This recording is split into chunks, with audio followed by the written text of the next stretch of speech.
CM Revanth Reddy మిడిమిడి జ్ఞానంతో మాట్లాడుతున్నారని ఆరోపించారు తెలంగాణ బీజేపీ చీఫ్ కిషన్ రెడ్డి. ప్రధాని మోదీకి రేవంత్ సవాల్ విసరడం హాస్యాస్పదమన్నారు.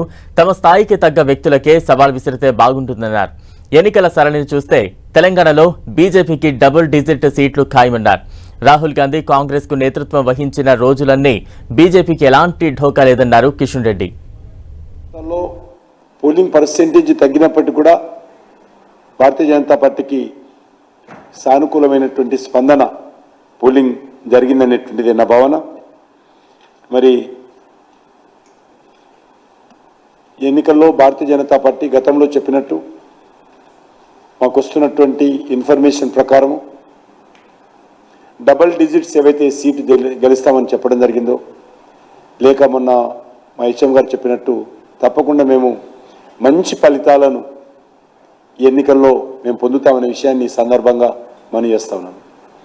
అనేక రకాలుగా మా పార్టీ మీద అవాకులు చవాకులు పేలడము,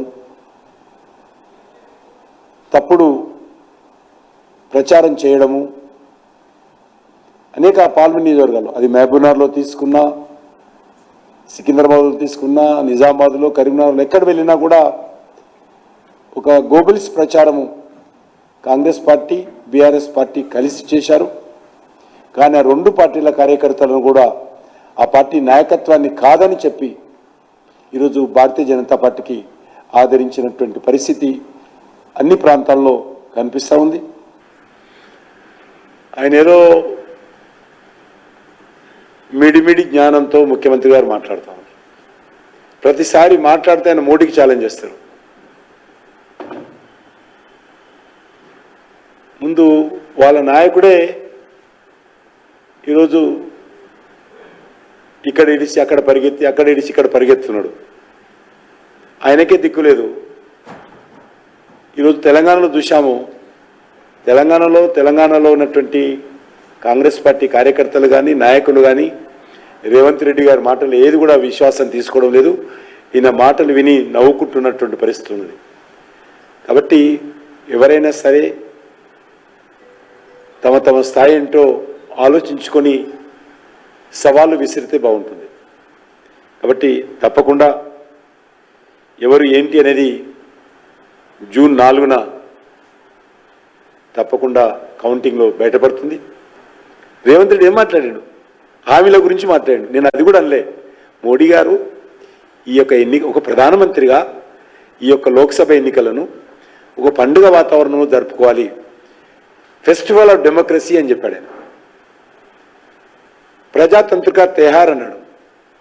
కాబట్టి ఆ రకంగా చిన్న పండుగలాగా జరుపుకోవాలని ఎలక్షన్ కమిషన్ కూడా అంటుంది. ఆ మాట అంటే నరేంద్ర మోడీ గారు పేరు తీసుకో ఆయన పేరు నిషేధం చేసింది ఏమన్నా, లేకపోతే నరేంద్ర మోడీ గారు కొట్టేయమని చెప్పినా, నాకు కొట్టేయమని చెప్పినా. మిడిమిడి జ్ఞానం ఏది దొరికితే అది మాట్లాడు. మళ్ళీ రేవంత్ రెడ్డి ఒకసారి తీసుకోను, మేము 100 కంప్లైంట్ చేయాలి రేవంత్ రెడ్డి మీద.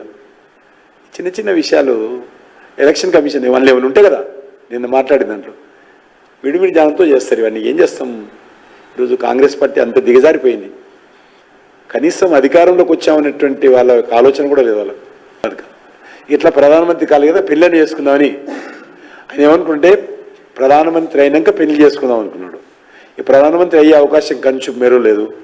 కాబట్టి నేను ఇంతకుముందు కూడా చెప్పాను, రాహుల్ గాంధీ కాంగ్రెస్ పార్టీకి లీడర్ ఉన్న రోజులు మాకు తిరగలేదు, బీజేపీకి భారతీయ జనతా పార్టీకి తిరగలేదు. ఆయన ఎక్కడెక్కడ ఉపన్యాసాలు ఇస్తే మాకు ఓటింగ్ పర్సెంటేజ్ అంత పెరుగుతూ ఉంటుంది. రాహుల్ గాంధీ ఎక్కడెక్కడ ఉపన్యాసాలు ఇస్తే ఆ స్థాయిలో మాకు 1%, 2% యాడ్ అవుతూ ఉంటుంది బీజేపీకి. కాబట్టి ఆయననే పార్టీకి లీడర్ ఉండాలి. కాబట్టి ఆయన కూడా అర్థమైంది ఇక లాభం లేదు, నేను యాజ్ ఎ ప్రైమ్ మినిస్టర్ ఆయన పెళ్లి చేసుకోవాలనుకుంటే ఎక్కడున్నా అమ్మాయి తెలియదు కానీ కాబట్టి అయ్యేటట్టు లేదు, కాంప్రమైజ్ అయిపోయి చేసుకుంటున్నాడు. ఏం చేస్తాం? చేసుకోవాలి, తప్పేం లేదు. జీవితంలో